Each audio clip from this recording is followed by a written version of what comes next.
தமிழ்நாட்டில் ஒரு வாரத்திற்கு மழை பெய்யக்கூடும் என வானிலை ஆய்வு மையம் கணிப்பு. ஒரு சில இடங்களில் பலத்த காற்று வீசும் என எச்சரிக்கை.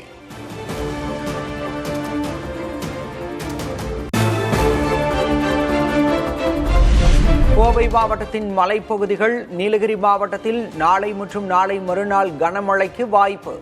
இதர மேற்கு தொடர்ச்சி மலை மாவட்டங்களில் லேசான மழை பெய்யும் என கணிப்பு.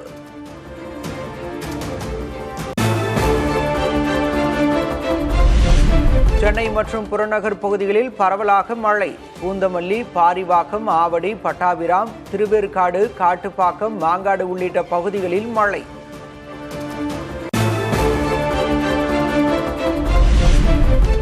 தமிழக வெற்றிக் கழகத்தின் கொடி அறிமுகமாகி 2 ஆண்டுகள் நிறைவு எதிரொலி. லஞ்சம், ஊழல், அழுக்குகளை அடித்து விரட்டிய அசாத்திய கொடி என தாவேக பெருமிதம்.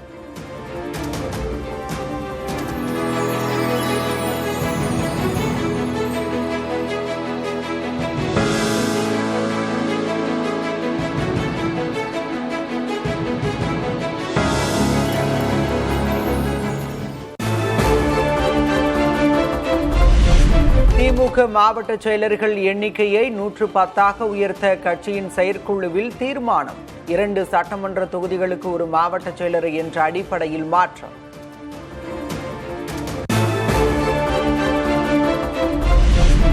திமுகவில் பதவிகளுக்கு ஏற்ப வயது உச்சவரம்பு நிர்ணயம் செய்து செயற்குழுவில் தீர்மானம். மாவட்ட செயலர்களின் உச்சபட்ச வயது 70ஆக நிர்ணயம்.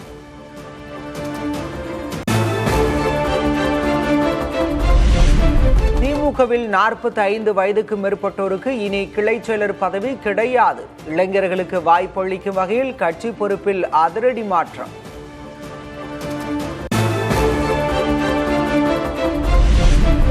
திமுகவில் மாவட்ட செயலர் பொறுப்பில் ஒருவர் அதிகபட்சமாக 3 முறை மட்டுமே பதவி வகிக்க முடியும். கிளை செயலர் முதல் ஒன்றிய செயலர் வரையிலான பொறுப்புகளில் 2 முறை மட்டுமே தொடர முடியும் என்றும் அறிவிப்பு.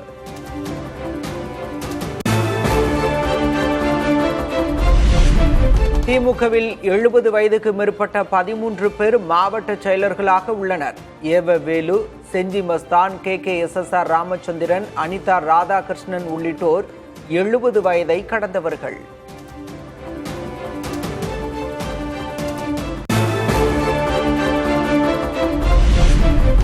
கட்சியின் அமைப்பு மாற்றங்கள் அடுத்த நூற்றாண்டிலும் திமுக உயிர்ப்போடு இருப்பதை உறுதி செய்யும்.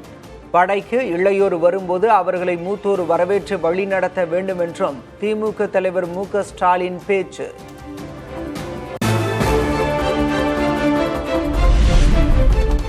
போர் அடிக்கிறது என அரசியலுக்கு வந்தவர்கள் அல்ல நாம், போராட வந்தவர்கள்.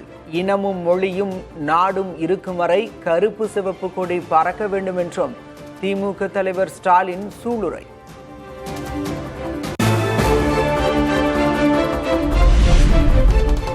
பெயரை மாற்றுவதில் இன்றைய முதல்வர் பிஸியாக இருப்பதாக திமுக தலைவர் மு.க. ஸ்டாலின் விமர்சனம்.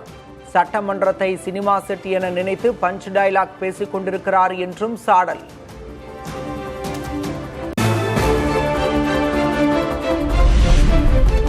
சட்டமன்றத்தில் மாமன் மச்சான் என்றெல்லாம் பேசக்கூடாது. திமுக எம்எல்ஏக்களுக்கு பொதுச் செயலர் துரைமுருகன் அறிவுறுத்தல்.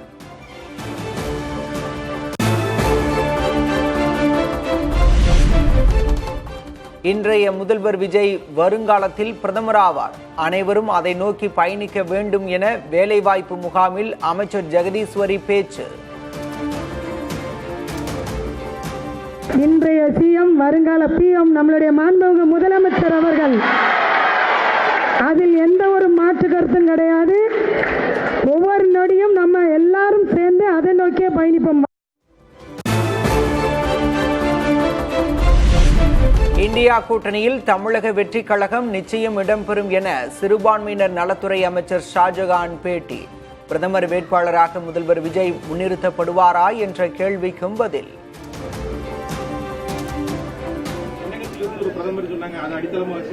அதெல்லாம் கூட்டணி 29 தேர்தலுக்கு ஒரு 3 மாசத்துக்கு முன்னாடி முடிவாகும்.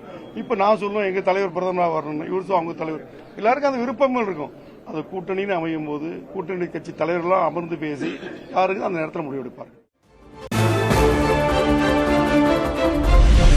தாவேகவினர் செயல்பாடுகளை விமர்சித்த காங்கிரஸ் மாநில தலைவர் மாணிக்கம் தாக்கூர் இன்னும் விஜய் ரசிகர் மன்ற மனநிலையிலேயே தாவேகவினரின் கருத்துகள் இருப்பதாக பேட்டி. விருதுநகர் மாவட்ட அமைச்சர் ஜெகதீஸ்வரி இன்றைய சிஎம் நாளைய பிஎம் சொல்லியிருக்காங்க. பிரைம் மினிஸ்டரா விஜய் தான் முன்னிறுத்துறாங்க. ராகுல் காந்தி தமிழக வெற்றிக்காலம் ஏற்றுக்கொள்றாங்க நினைக்கிறீங்க? அவங்க இன்னும் எல்லாருமே ரசிகர் பண்ற போர்ட்ல இருக்காங்க. அதனால நீங்க ரசிகர் பண்ற போர்ட்ல இருக்கவங்களை நீங்க ஒன்றும் மாற்ற முடியாது. இடதுசாரிகளுக்கு எதிரான சுற்றறிக்கை விவகாரத்தில் குஜிலியம்பாறை வட்டாட்சியராக இருந்த ஐயாசாமிக்கு வருவாய்த்துறை நோட்டீஸ். 15 நாட்களில் விளக்கம் அளிக்காவிட்டால் நடவடிக்கை எடுக்கப்படும் என எச்சரிக்கை.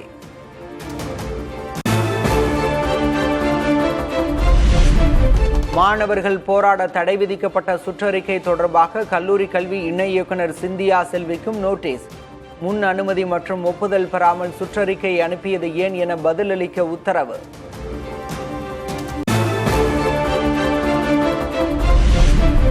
அரசு முத்திரையுடன் கூடிய வாகனத்தில் சென்றால் மரியாதையும் கிடைக்கும், மக்கள் பிரச்சனையையும் தீர்க்கலாம். எனது கார் கடனில் இருப்பதால் அரசு வழங்கும் வாகனத்தை வாங்கிக் கொள்வேன் என காங்கிரஸ் அமைச்சர் ராஜேஷ்குமார் பேட்டி. இன்னும் கார் லோன்ல தான் இருக்கு. அதாவது தமிழ்நாடு அரசு எங்க கார் எங்களுக்கு வாங்கி தராங்கன்னா நாங்க நிச்சயமா அதை வாங்குவோம். குஜிலியம்பாறை விவகாரத்தில் ஆட்சியருக்கே தெரியாமல் வட்டாட்சியர் சுற்றறிக்கை அனுப்பியுள்ளார். சட்டத்துறை அமைச்சர் நிர்மல்குமார் விளக்கம். மாவட்ட ஆட்சியருக்கே தெரியாமல் அந்த மாதிரி ஒரு சுற்றறிக்கை அனுப்பிச்சிட்டாரு. அது குறித்து அவர் மீதும் தேவையான நடவடிக்கைகளும் எடுக்கவும் பரிந்துரைக்கப்பட்டுள்ளது. இடதுசாரிகளுக்கு எதிராக சுற்றறிக்கை அனுப்பப்பட்ட விவகாரத்தில் அமைச்சர்கள் கொடுத்த விளக்கம் ஏற்புடையதாக இல்லை. தாவேக அரசுக்கு இடதுசாரிகள் வேண்டுமா அல்லது அதிகாரிகள் வேண்டுமா என பே. சண்முகம் காட்டமாக கேள்வி. இடதுசாரிகளுடைய ஆதரவோடு தான் இந்த அரசு நீடிக்கிறது என்று தெரிந்ததற்கு பிறகும் இடதுசாரிகள் மீது இத்தகைய நோக்கப்பூர்வ உள்நோக்கத்தோடு இத்தகைய அறிக்கைகள்லாம் அனுப்பப்படுகிறது, சுற்றறிக்கை அனுப்பப்படுகிறது என்று சொன்னால் அவர்களை வைத்துக் கொண்டு நீங்கள் ஆட்சியை நடத்தப் போகிறீர்களா? இடதுசாரிகளை வைத்துக் கொண்டு ஆட்சியை தொடரப் போகிறீர்களா? இடதுசாரி மாணவர்கள் அமைப்புக்கு எதிரான சுற்றறிக்கை விவகாரத்தில் முதல்வர் விஜய் விளக்கம் அளிக்க வேண்டும். சிபிஐ மாநில செயலர் வீரபாண்டியன் வலியுறுத்தல். இடதுசாரி மாணவர் அமைப்புகளை கண்காணித்தல் தொடர்பான சுற்றறிக்கைக்கு முதல்வர் தான் பதிலளிக்க வேண்டும். முழு பொறுப்பு தமிழக அரசை சாரும், தமிழக முதலமைச்சரும். முதல்வர் இது குறித்து விளக்கம் அளிக்க வேண்டும். ஒரு ஜனநாயக நிலவுகிற நாட்டில், மக்களாட்சி நிலவுகிற நாட்டில் இடதுசாரிகளை மட்டும் குறிவைத்து இத்தகைய சுற்றறிக்கைக்கு என்ன அவசியம் ஏற்பட்டது?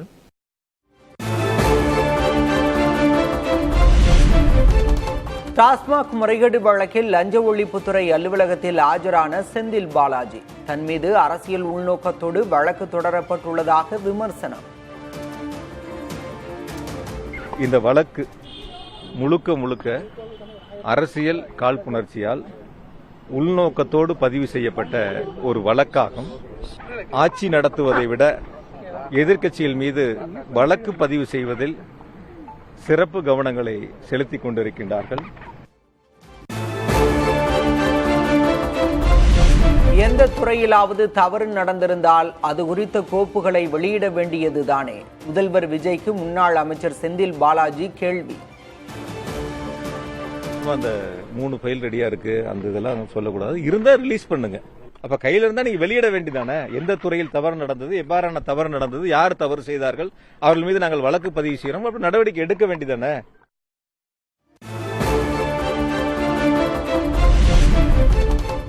திருப்போரூர் அருகே கூலிப்படையை ஏவி தங்கையின் காதலரை கொலை செய்ததாக இளைஞர் உட்பட 4 பேர் கைது. கொலைக்கு நீதி கேட்டு OMR சாலையில் 500க்கும் மேற்பட்டோர் மறியலில் ஈடுபட்டதால் பரபரப்பு. செங்கல்பட்டில் கொலை செய்யப்பட்ட இளைஞரின் குடும்பத்தினருக்கு வீடியோ கால் மூலம் ஆறுதல் சொன்ன திருமாவளவன் காதல் விவகாரத்தில் நடந்த ஆணவ படுகொலை என்றும் குற்றச்சாட்டு.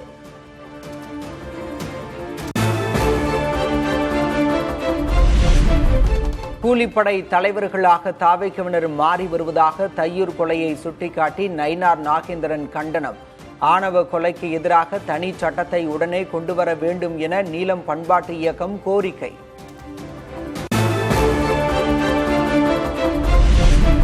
தையூர் இளைஞர் கொலை வழக்கில் தொடர்புடைய இருவர் தாவேக்கவிலிருந்து நீக்கம். இருவரும் கட்சியில் எந்த பதவியிலும் இல்லை, அடிப்படை உறுப்பினர்கள் மட்டுமே என்றும் தாவேக்க விளக்கம்.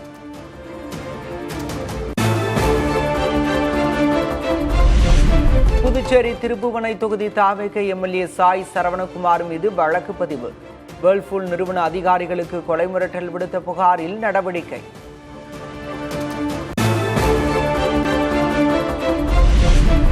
செப்டம்பர் 1 முதல் தமிழ் திரைப்படங்களை வெளியிடப் போவது இல்லை, தமிழ் திரைப்பட தயாரிப்பாளர்கள் சங்கம் அறிவிப்பு.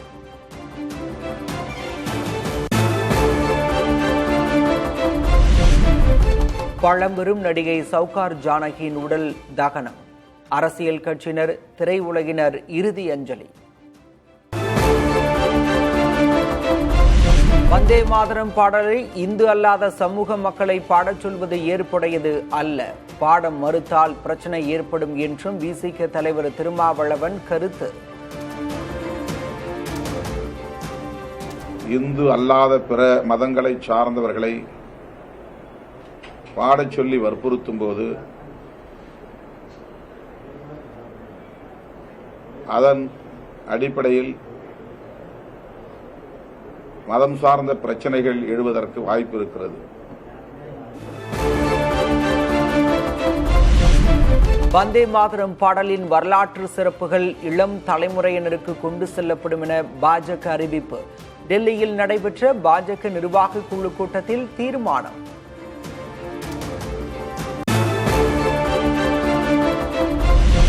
பாஜகவில் அண்மையில் தேசிய அளவில் புதிதாக நியமிக்கப்பட்ட நிர்வாகிகளுடன் பிரதமர் மோடி சந்திப்பு. அமைப்பு ரீதியாக கட்சியை மேலும் வலுப்படுத்துவது, எதிர்கால தேர்தல் நடவடிக்கைகள் குறித்து ஆலோசனை.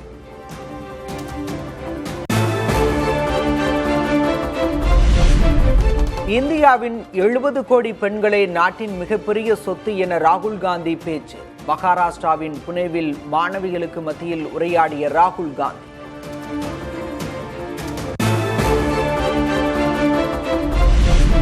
பாலுக்கு பதிலாக தாவர எண்ணெய் மற்றும் ரசாயனங்களை கொண்டு தயாரிக்கப்படும் அனலாக் பனீர். செயற்கை பனீரின் உற்பத்தி மற்றும் விற்பனைக்கு ஓராண்டு தடை விதித்து கர்நாடக அரசு உத்தரவு.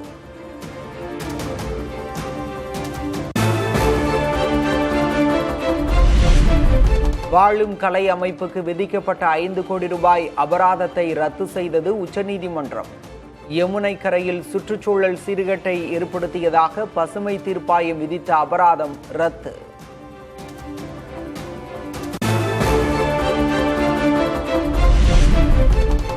மேற்கு பிரத்யேக சரக்கு வழித்தடத்தில் இரட்டை அடுக்கு கண்டெய்னர் ரயில் சோதனை வெற்றி.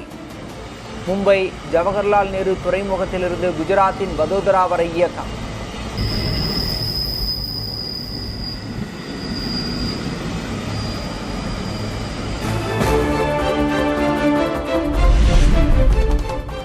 உத்தரப்பிரதேச மாநிலம் ராய்பரேலியில் பெரும் மழையால் வெள்ள பாதிப்புகள். பயிர்கள் நீரில் மூழ்கிய நிலையில் விவசாயிகள் பரிதவிப்பு.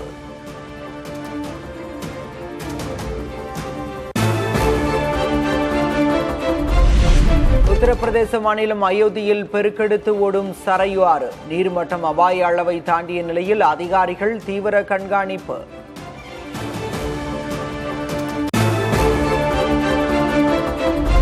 ஹோர்முஸ் நீரிணை அமெரிக்காவின் ஒரு பகுதி என்று அதிபர் டொனால்ட் ட்ரம்ப் அதிரடி அறிவிப்பு. ட்ரம்பின் கருத்துக்கு ஈரான் அரசு கடும் கண்டனம்.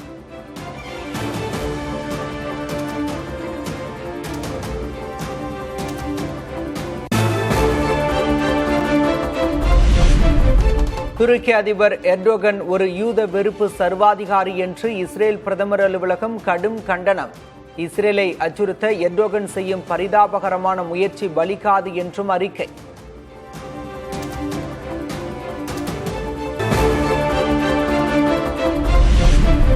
சீனாவின் சோங்கிங் மாகாணத்தில் கோலாகலமாக கொண்டாடப்பட்ட விளக்கு திருவிழா. 68 விதமான பிரம்மாண்ட வடிவங்களில் ஒளிர்ந்த விளக்குகள்.